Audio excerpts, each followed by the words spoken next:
성경 말씀 에베소서 4장 1절 말씀부터 3절 말씀까지 같이 봉독하도록 하십시다. 그러므로 주 안에서 갇힌 내가 너희를 권하노니 너희가 부르심을 입은 부름에 합당하게 행하여 모든 겸손과 온유로 하고 오래 참음으로 사랑 가운데서 서로 용납하고 평안에 매는 줄로 성령의 하나 되게 하신 것을 힘써 지키라. 아멘. 우리 지난 시간에 이제 에베소서 4장부터는 사도 바울이 우리 성도들의 실생활이 어떤 모습이어야 하는가 하는 것들을 교훈하시는 내용이라고 말씀을 드렸고, 우리 성도들의 실생활, 어떤 것이 하나님이 원하시는 모습인가 하는 큰 틀에서의 기준을 우리 말씀을 상고를 했습니다. 큰 틀에서의 기준이 뭡니까? 우리가 말해야 되고 행동해야 되고 또 안 해야 되고 말아야 되는 그 기준이 뭡니까? 1절에 너희가 부르심을 입은 부름에 합당하게 행하라. 그 부르심의 부름이 뭐라고 그랬습니까? 하나님이죠.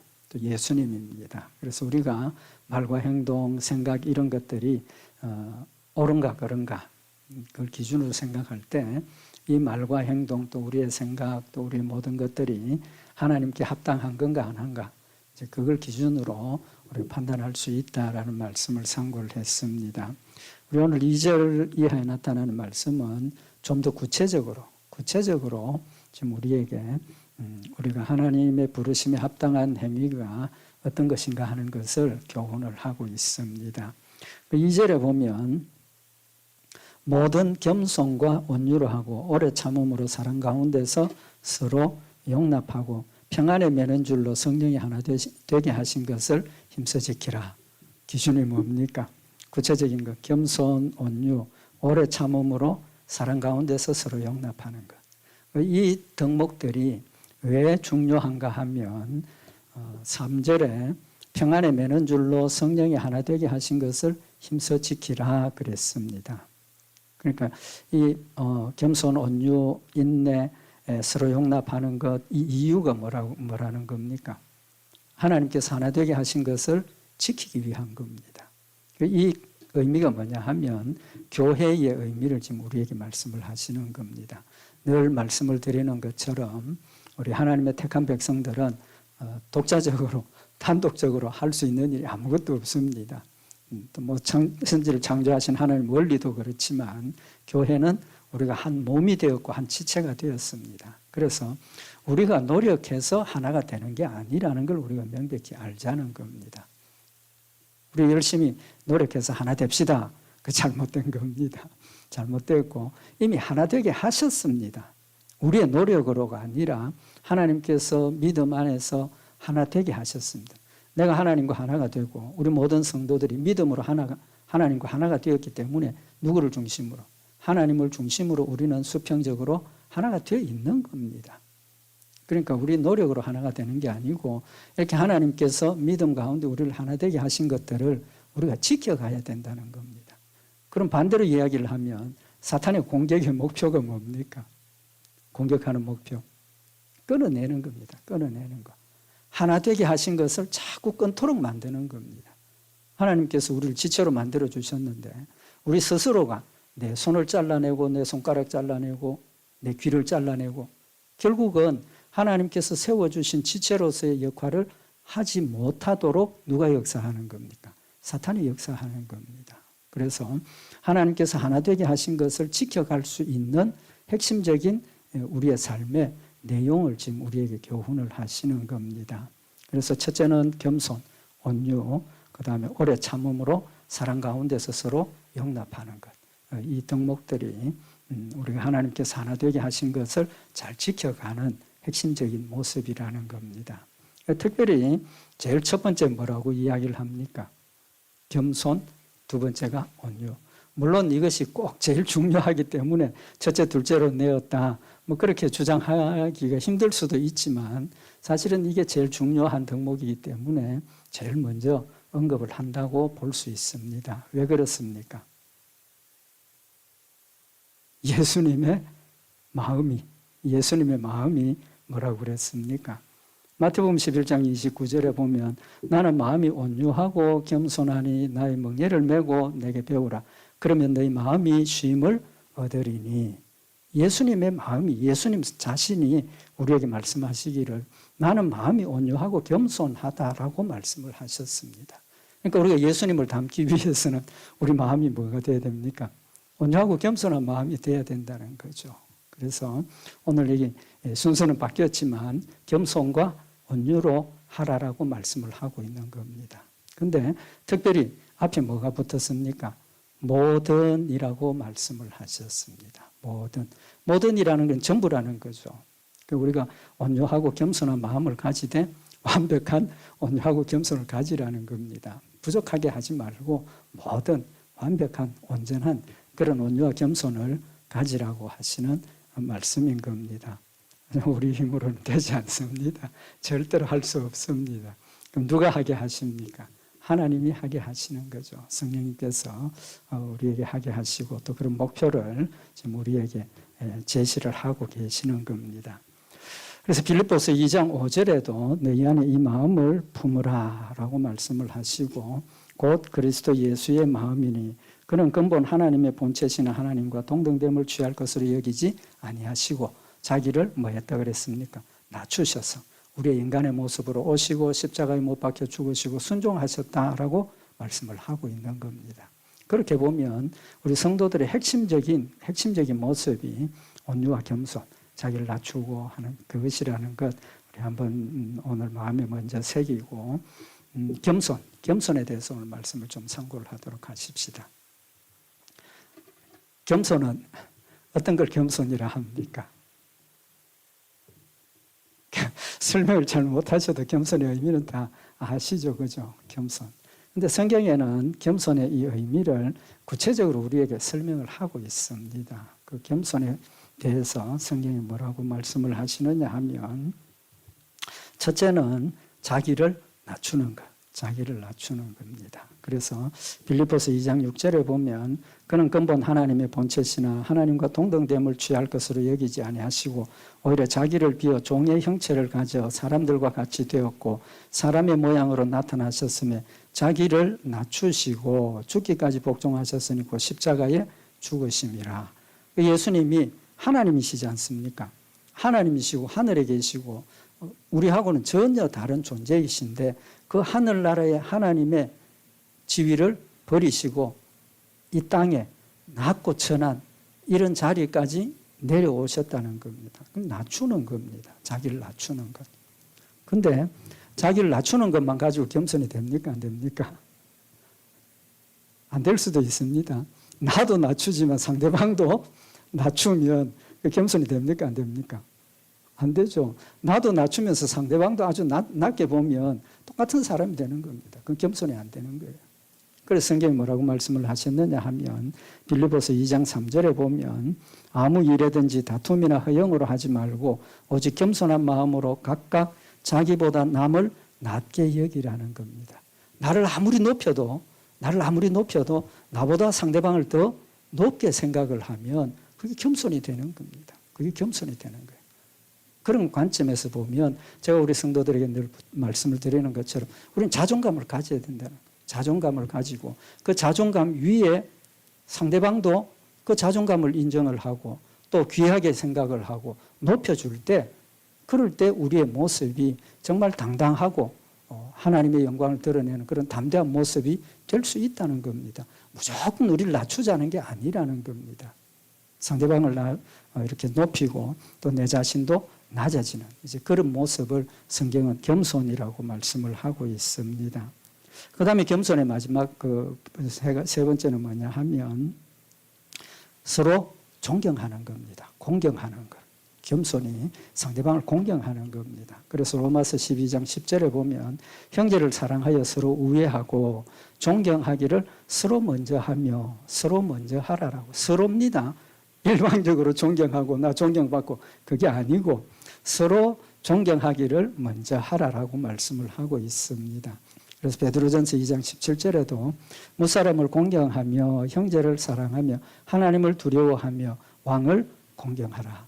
그래서 우리가 상대방을 공경하고 존경할 수 있는 이유가 뭡니까? 하나님을 두려워하기 때문에. 하나님을 두려워하기 때문에 공경하게 되고 존경하게 된다라는 사실을 말씀을 하고 있는 겁니다. 그래서 겸손의 의미를 우리가 다시 한번 마음에 생각을 하고 나를 낮추고 남을 높이고 공경하는 것. 이제 그것 겸손의 의미라는 것 우리가 생각을 하고 그럼 겸손의 열매가 뭡니까? 겸손의 결과로 나타나는 것. 섬김이죠. 그죠? 제일 먼저, 예수님께서 제일 먼저 본을 보여주셨지 않습니까? 제자들의 발을 씻기시고, 내가 너희들 이렇게 행하도록 하기 위해서 내가 본을 보인다라고까지 하신 부분이 섬김입니다. 결국은 겸손은 상대를 섬기는 것이라는 거죠. 그래서 요한복음 13장 12절 이하에 나타나는 말씀을 보면 예수님께서 제자들의 발을 씻기신 후에 옷을 입으시고 다시 앉아 저희에게 이르시되 내가 너희에게 행한 것을 너희가 아느냐? 여기 아느냐라고 물으십니다. 예수님께서 제자들의 발을 씻긴 의미를 지금 아느냐는 거죠. 알아야 된다는 겁니다. 그러시면서 하시는 말씀이 요한복음 13장 14절에 내가 주와 또는 선생이 되어 너희 발을 씻겼으니 너희도 서로 발을 씻기는 것이 옳으니라. 내가 너희에게 행한 것 같이 너희도 행하게 하려 하여 본을 보였노라. 예수님께서 분명히 밝히시기를 내가 주 또는 선생이 되어서 너희 발을 씻겼다는 겁니다. 상식적으로 안 맞는 말이죠. 주가 섬김을 받게 되어 있습니다. 선생이 학생들로부터 존경을 받고 섬김을 받게 되어 있습니다. 그럼에도 불구하고 예수님은 내가 주와 선생이 되었지만 내가 너희 발을 씻겼다라고 말씀을 하십니다. 그러면서 내가 너희에게 행한 것 같이 너희도 행하게 하려 하여 본을 보였노라 라고 말씀을 하셨습니다.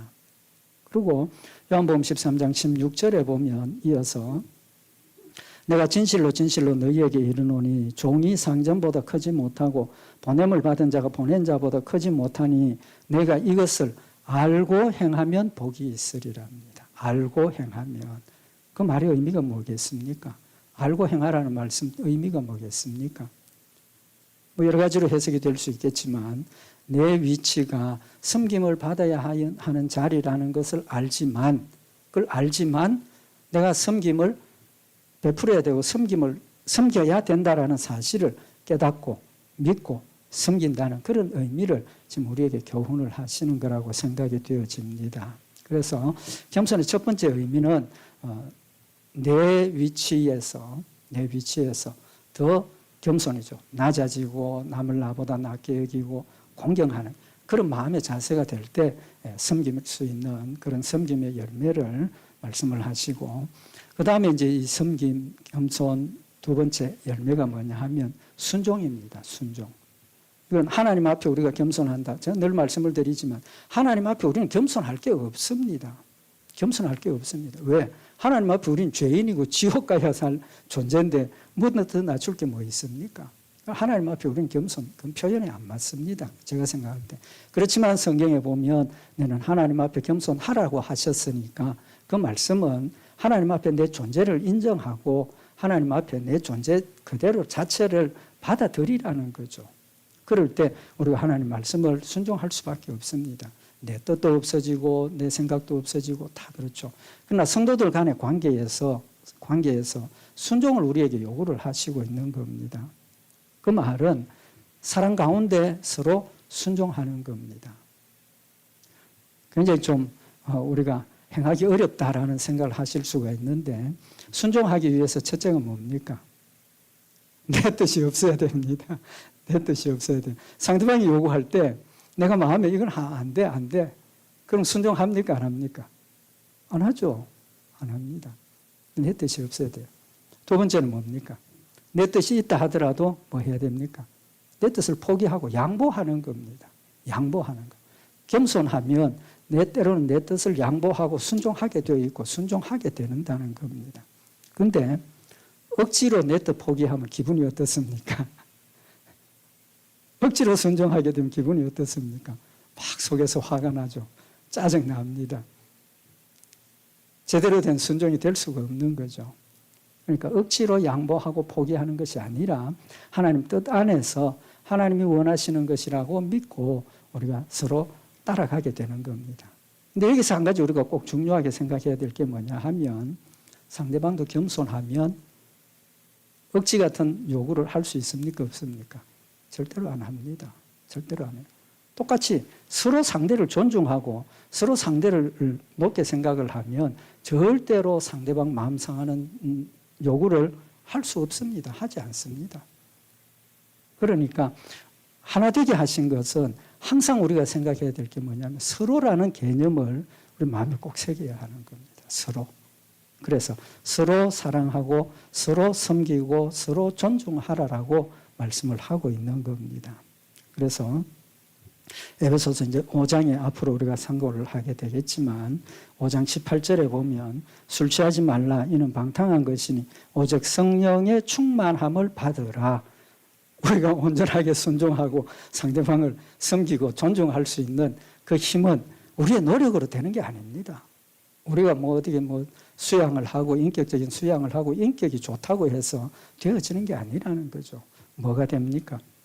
오직 성령의 충만함을 받으라는 겁니다. 성령의 충만함을 받으면 완전히 자기를 낮출 수 있고 또 순종할 수 있고 섬길 수 있는 그런 열매가 된다는 사실을 말씀을 하는 겁니다. 그래서 에베소서 5장 19절에 보면 시와 찬미와 신령한 노래들로 서로 화답하며 너희의 마음으로 주께 노래하며 찬송하며 범사에 우리 주 예수 그리스도의 이름으로 항상 아버지 하나님께 감사하며 그리스도를 경외함으로 피차 복종하라. 피차 복종하라 그랬습니다. 순종이 아니고 복종하라 그랬습니다. 그런데 그 앞에 있는 부분이 뭡니까? 서로가 성령이 충만하고 서로가 그리스도 안에서 함께 찬송하고 기도하고 신령한 노래들로 서로 화답하고 믿음으로 교제하고 교통하면서 서로 위로하고 격려하고 뜻이 같아진 그런 상태에서 너희의 마음으로 주께 노래하며 찬송하며 범사에 우리 주 예수 그리스도의 이름으로 항상 아버지 하나님께 감사하며 라고 말씀을 하고 있는 겁니다. 좀 전에 말씀드린 것처럼 성령이 충만한 역사가 일어나면 우리 서로가 배려하게 되고 존중하게 되고 협력하고 위로하고 격려하는 하나 되게 하신 그 역사가 완벽하게 이루어진다는 거죠. 그래서 우리 지체로 말씀을 하시면서 뭐라고 말씀을 하셨습니까? 우리 모든 지체들이 머리에 다 연결이 되어 있어서 머리로부터 오는 것들을 우리 성도 지체들이 서로 돌보고 또 격려하고 주고받고 상호관계에 의해서 하나님의 역사가 일어난다는 사실을 말씀을 하고 있는 겁니다. 그래서 겸손은 자기를 낮추는 것, 상대를 높이는 것, 또 존중하는, 공경하는, 섬기는 것, 그것을 지금 말씀을 하고 있는 겁니다. 이 겸손이 얼마나 중요하냐 하면 겸손은 성도의 의무입니다. 해도 되고 안 해도 되고가 아닙니다. 자원해서 하는 거 아닙니다. 이건 하나님께서 우리에게 하라고 명령을 하셨습니다. 그래서 오늘 여기 에베소서 본문의 4장 2절에 모든 겸손과 온유로 하고 오래 참음으로 사랑 가운데서 서로 용납하고 라고 명령하고 있는 겁니다. 또 베드로전서 3장 8절에도 마지막으로 말하노니 너희가 다 마음을 같이하여 최율하며 형제를 사랑하며 불쌍히 여기며 겸손하며 역시 명령을 하고 계시는 거죠. 그래서 겸손은 해도 되고 안 해도 되는 것이 아니라 하나님의 명령입니다. 그래서 좀 전에 봉독해드린 것처럼 마태복음 11장 29절에 나는 마음이 온유하고 겸손하니 나의 멍에를 메고 내게 배우라 라고 말씀을 하셨습니다. 내게 배우라는 겁니다. 뭘 배우라는 겁니까? 예수님의 온유하고 겸손하신 마음을 가지고 예수님의 본을 보여주신 그 온유와 겸손의 모습을 배우라는 거죠. 그래서 예수님께서 배우라 하시면서 뭘 하셨습니까? 가르쳐 주셨습니다. 뭘로 가르쳐 주셨습니까? 본을 보여주셨지 않습니까? 예수님께서 실천하시면서 겸손이 어떤 것인가 하는 것을 직접 보여주셨습니다. 제일 먼저 보여주신 게 뭡니까? 좀 전에 빌립보서 2장 6절에 있는 말씀처럼 하나님이시지만 하나님의 위치를 버리고 인간으로 오셨다 하는 그 자체가 하나님이 자기를 낮추심을 우리에게 본을 보여주신 겁니다. 여기 한 가지 덧붙여서 생각해 볼 수 있는 게 뭐냐 하면 우리는 태어날 때 부모를 내가 선택하고 태어납니까? 아닙니까? 우리는 부모 선택해서 태어난 사람 아무도 없습니다. 그죠? 아무도 없습니다.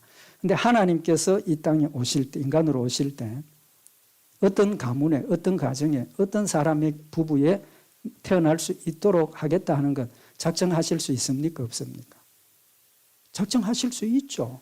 하나님이 요한과 마리아를, 요셉과 마리아를 선택하셔서 그들에게 예수 그리스도를 태어나게 하신 겁니다. 그렇다면 요셉의 직업이 뭡니까? 목수지 않습니까? 목수죠. 부자입니까? 가난한 자입니까? 가난한 자입니다. 가난해도 그냥 가난한 자가 아니고 지극히 가난한 자입니다. 그래서 예수님 태어나셨지만 예수님, 유대인들이 예수님을 대할 때 뭐라고 그랬습니까? 배우지 못한 사람이 어떻게 저렇게 똑똑하게 성경도 전하고 말씀을 전하느냐, 그렇게 이야기를 하는 거예요. 그래서 예수님 가난한 가정에 태어났다는 것을 우리 성경에 명확하게 지금 우리에게 밝히고 있는데, 누가복음 2장 22절에 보면 모세의 법대로 결례의 날이 참에 아기를 데리고 예루살렘에 올라가니 이는 주의 율법에 쓴 바 첫 해에 처음 난 남자마다 주의 거룩한 자라 하리라 한 대로 아기를 주께 드리고, 또 주의 율법에 말씀하신 대로 비둘기 한 쌍이나 혹 어린 방구 둘로 제사하려 함이더라. 하나님께서 이스라엘 백성들에게 율법을 주시면서 첫째 아이, 남자아이 낳으면 하나님 앞에 첫째 거는 하나님 앞에 드린다는 그런 의미로 제사를 드리라 그랬습니다. 그 제사의 제물이 뭐냐 하면 레위기 12장 6절에 보면 자녀간 정결케 되는 기한이 차거든 그 여인은 번제를 위하여 1년 된 어린 양을 취하고 속죄제를 위하여 집비둘기 새끼나 산비둘기를 취하여 회막문 제사장에게로 가져갈 것이요 그랬습니다. 그러니까 제물이 뭡니까? 정상적인 제물은 어린 양. 그 다음에 집비둘기 새끼나 산비둘기를 취해서 가는 겁니다. 제물로. 근데 레위기 12장 8절에 보면 그 여인의 힘이 어린 양에 미치지 못하거든 산비둘기 둘이나 집비둘기 새끼 둘을 가져다가 하나는 번제물로 하나는 속죄제물로 삼을 것이요 제사장은 그를 위하여 속할지니 그가 정결하리라.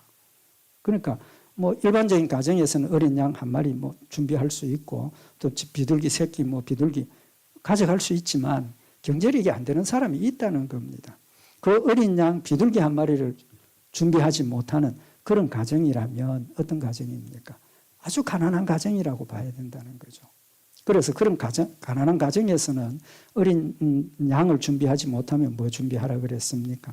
비둘기, 산비둘기 둘이나 집비둘기 새끼 두 마리를 가져다가 한 마리는 번제물로 하나는 속죄제물로 하나님께 드리라 그랬습니다. 그런데 누가복음 2장 22절에 보면 24절에 보면 또 주의 율법에 말씀하신 대로 비둘기 한 쌍이나 혹 어린 방구 둘로 제사하려 함이더라. 요셉과 마리아가 예수님을 첫 아들 하나님 앞에 드리는 제사에 어린 양 한 마리, 비둘기 한 마리 가져갈 수가 없어서 뭘 가져갔다 그랬습니까? 비둘기 한 쌍이나 어린 방구 둘, 여기 방구 둘은 집비둘기를 이야기를 하는 겁니다. 비둘기 두 마리 가지고 올라갔다는 겁니다. 그러니까 이 요셉과 마리아의 가정이 어떤 가정입니까? 경제적으로 가장 어떻게 보면 가장 가난한 가정에서 태어나는 겁니다. 오죽 가난했으면 뭡니까? 호적하러 갔을 때 잘 데가 없어가지고 어디로 갔습니까? 마구간으로 갔지 않습니까? 마구간으로 갔어요. 상식적으로 생각할 때 남편이 임신한 아내 데리고 갔는데 그 할 데가 없으니까 마구간에 들어갔다. 그렇게 보면 예수님이 이 땅에 인간으로 오신 것이 그냥 인간으로 오신 게 아닙니다. 아니고 가장 낮고 천한 곳에 가장 가난하고 가장 비참한 그런 가정에 예수님 태어나신 겁니다. 우리에게 뭘 보여주시는 겁니까? 낮출 수 있는 데까지 다 낮추신 겁니다. 요한복음 7장 15절에 보면 유대인들이 기이히 여겨 가로되 이 사람은 배우지 아니하였거늘 어떻게 그를 아느냐. 지금이나 그때나 가난한 가정에서 배울 수 있는 그런 여력이 없지 않습니까? 그런 과정에서 배우지 못했는데 예수님 선지자들의 이야기를 하시고 율법의 이야기를 잘 풀어서 말씀을 하시고 이러니까 배우지 못한 사람이 어떻게 저렇게 정확하게 하느냐라고 이야기를 하게 되는 겁니다. 그래서 예수님이 인간으로 오신 것이 그냥 단순히 하늘을 버리고 인간과 같은 우리와 같은 죄인으로 오셨다 그런 차원이 아니라는 걸 우리가 알자는 겁니다. 가장 낮은 곳에 가장 비천한 곳에 오셔서 비천한 우리를 위해서 예수님 십자가에 못 박혀 죽으셨다는 그 사실을 우리에게 교훈을 하시는 겁니다. 예수님 오신 것 목적이 뭐라고 그랬습니까? 겸손의 본을 보여주셨고 또 뭡니까? 섬김의 본을 보여주셨죠. 그래서 마태복음 20장 28절에 보면 인자가 온 것은 섬김을 받으려 함이 아니라 도리어 섬기려 하고 자기 목숨을 많은 사람의 대속물로 주려 함이니라. 사람을 섬기는 그 일에 자기의 생명을 들여서 섬기는 겁니다. 나를 대신해서 십자가에 못 박혀 죽으셨다는 것은 나를 섬기는 거 아닙니까? 나를 섬기는 겁니다. 사랑이죠. 은혜입니다.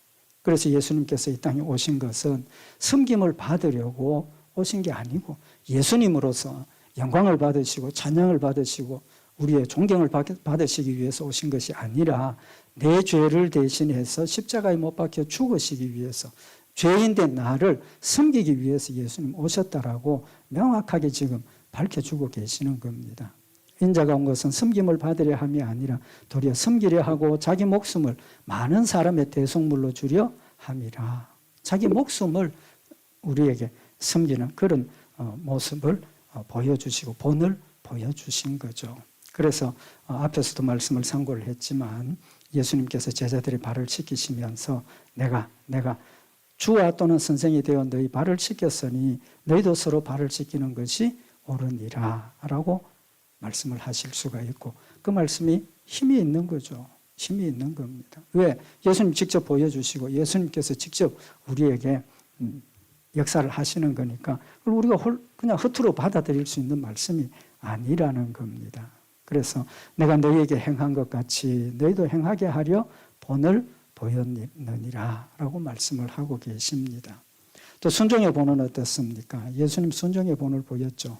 빌립보 2장 6절에 보면 그는 근본 하나님의 본체시나 하나님과 동등됨을 취할 것으로 여기지 아니하시고 사람의 모양으로 나타나셨음에 자기를 낮추시고 죽기까지 복종하셨으니 곧 십자가에 죽으심이라. 십자가에 죽으심이라. 죽기까지 복종하시는 모습을 우리에게 보여주신 겁니다. 고린도후서 1장 19절에는 그 모습을 또 다르게 표현을 하고 있는데 우리 곧 나와 실루아노와 디모데로 말미암아 너희 가운데 전파된 하나님의 아들 예수 그리스도는 예하고 아니라 함이 되지 아니하였으니 저에게는 예만 되었느니라. 죽는 순종만 하신 게 아니라 다른 모든 일에도 뭐만 되었다는 겁니까? 예만 하셨다는 겁니다. 노하고 하나님 아니요 한 적이 없다는 겁니다. 모든 일에 예만 하셨다라고 명확하게 지금 밝히고 있는 겁니다. 그래서 예수님 십자가에 죽으심만 우리에게 중요하게 본을 보이신 것이 아니라 그의 삶 한 걸음 한 걸음 발걸음 한 걸음 한 걸음이 모든 일에 하나님의 뜻을 생각하고 하나님의 뜻에 예만 있었다라고 우리에게 말씀을 하고 있는 겁니다. 우리에게 보여주신 본입니다. 그래서 베드로전서 5장 5절에 보면 젊은 자들의 이와 같이 장로들에게 순복하고 다 서로 겸손으로 허리를 동이라. 하나님이 교만한 자를 대적하시되 겸손한 자들에게는 은혜를 주시느니라. 하나님께서 겸손한 자들에게 대신해서 은혜를 채워주신다라고 약속을 하셨고 마태복음 18장 4절에 보면 그러므로 누구든지 이 어린 아이와 같이 자기를 낮추는 그이가 천국에서는 큰 자니라 라고 말씀을 하셔서 이 땅에서 우리는 자기를 낮추지만 천국에서는 큰 자로 세워주신다라고 말씀을 하시고 야고보서 4장 10절에 보면 주 앞에서 낮추라 그리하면 주께서 너희를 높이시리라 라고 말씀을 하셨습니다. 미가서 6장 8절에 보면 사람아 주께서 선한 것이 무엇임을 네게 보이셨나니 여호와께서 네게 구하시는 것이 오직 공의를 행하며 인자를 사랑하며 겸손히 내 하나님과 함께 행하는 것이 아니냐라고 라고 말씀을 하셔서 하나님과 겸손하게 하나님 말씀 순종하는 것이 하나님과 함께 뭐 하는 겁니까?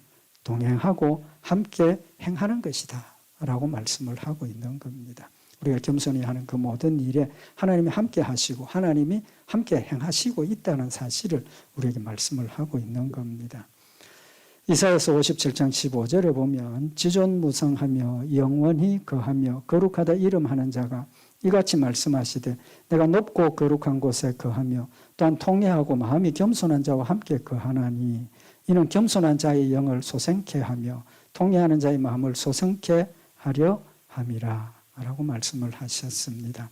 겸손하게 주님 앞에 엎드려 있는 자에게 그의 영을 소생케 하시고 힘을 주시고 강건케 하신다고 말씀을 하셨고 사람들 앞에 낮추는 그 자를 하나님께서 높이신다라고 말씀을 하신 겁니다.